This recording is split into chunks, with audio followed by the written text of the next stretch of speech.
Na va, yra motociklo filtras.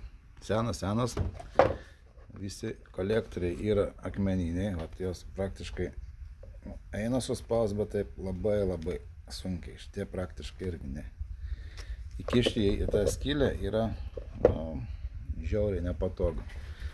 Tai jeigu nėra galimybės, sąlygų ar noro nupirkti naują, bet reikia ten įkišti ir labai nesivargint, tai metam į karštą vandenį, palaukim kokią, nežinau, sekundžių 15, čia vanduo buvo užvyręs, tai čia greitai. Likuma suminkštė, aišku, po to ten ataušus po kiek laiko vėl pasidaro kieta, bet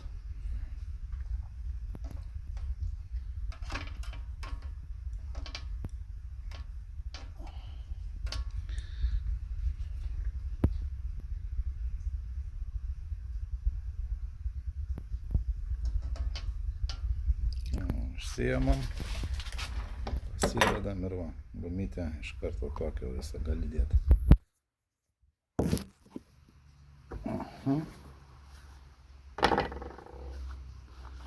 Valom čia silikonas, kad dar būtų lengviau. Ir dedam. Neprireikia jokių atsuktuvų, jokių ten papildomų priemonių. Viskas puikiausiai atsistoja. Naudokitės, gal kam padės.